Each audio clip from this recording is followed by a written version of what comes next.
What's up everyone, this is BCawk and welcome to our second tutorial. Today we're going to be talking about one of my personal favorites, and that champion is Jax. Recently, Jax got nerfed, which is kind of suspicious because Jax himself was already considered a little underpowered champion. You don't really see him in a lot of ranked matches or anything, but he actually is a great champion, and I'm going to show you guys how you can still play him viably and still make him work in games. Okay, now let's move on to runes. Normally, people like to go flat AP runes and flat AD runes and use that for their whole page on Jax to make use of his passive. However, personally, I kind of feel like that's an all-out tactic and doesn't work as well ever since his Q got nerfed. For Jax, I run flat AP Quints to make use of his passive as well as give him that little boost early game. Also, I run Magic Pen Reds, I run Dodge Seals, which help with his E, and I also run Magic Resist per level Blues, as you'll kind of get focused towards the later ends of the game. While using these runes and setups, you really don't have to buy defense anywhere in the game to make Jax viable. This, however, is considering that you're not getting focused down completely, in which of course you'll have to buy defense eventually. Some other options to get with him would probably be those flat AP pages or flat AD pages to make use of his full passive. A lot of people also enjoy getting move speed quints on him to make it easier to go in and out of battle with Jax. Next, let's talk about masteries. For masteries, I do Jax a lot different than any other champion. I actually have my own mastery page just for him. I grab 9 in offense, 9 in defense, and 12 in utility. In offense, I make sure to get crippled to make exhaust work better, as well as getting the cooldown mastery and my magic pen mastery.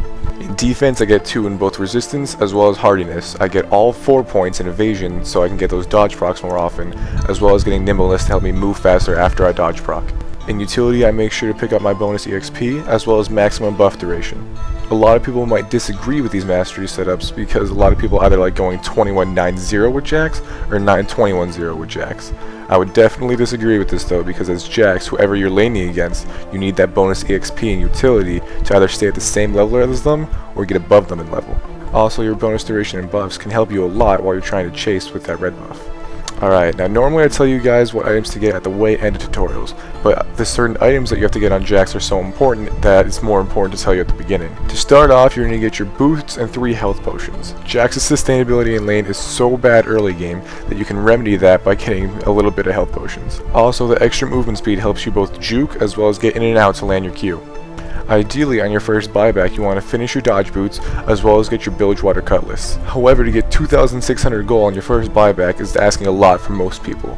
So if you can't, you definitely want to get those dodge boots to get both your mood speed up and to get more dodge procs, and at least start to build your Bilgewater Cutlass. A lot of people, when they first play Jax, think it better to build a Gunso's Rageblade first. However, with a Jax, the main issue is when you jump in, people will start running away from you. By getting Bilgewater Cutlass and using its active when you try to initiate on someone, this can remedy the problem. After that, you should finish up your Gunblade and continue using the active to chase people down. Then finally after that, then you can build your Gunso's Rageblade, and you are a force to be reckoned with at this point, I'm telling you. Now from here off, you kind of have 2 paths to pick.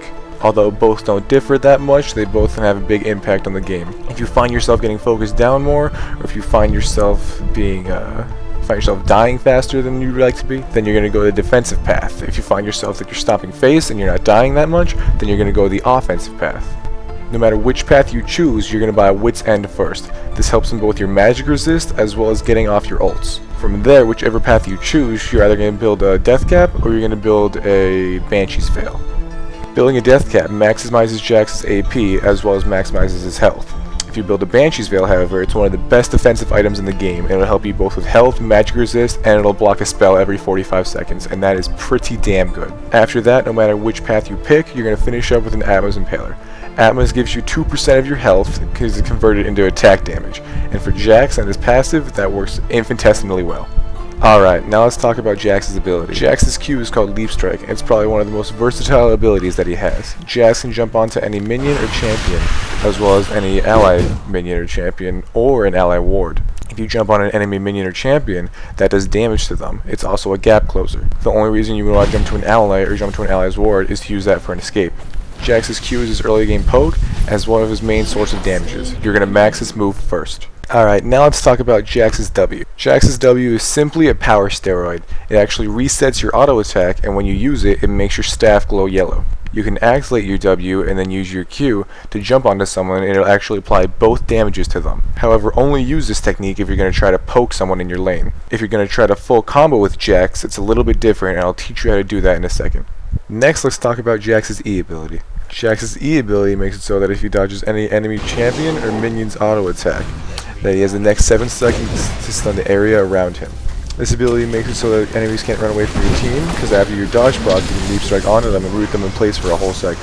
During team fights, you want to use this ability every time it's up to stun the area around you, as well as all the champions to interrupt their combos. This ability is the reason you only build dodge boots on Jax, as well as when you get tanky enough, you only want to initiate while there's enemy minions in the lane.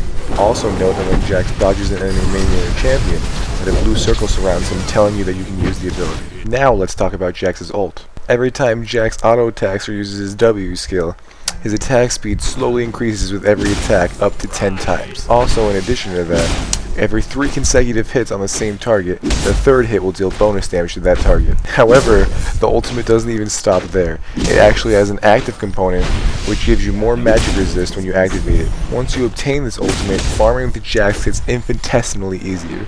Also, you want to make sure you activate the ability every time you enter a team fight as Jax. I also want you guys to keep in mind that his W does count as an auto attack, and remember, as I stated earlier in the W section, that his W actually resets his auto attack. That will come in handy with this combo in a second.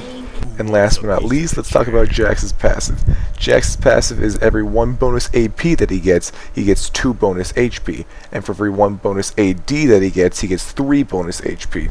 This helps you build Jax offensively with not having to worry about the defensive aspects of it so much.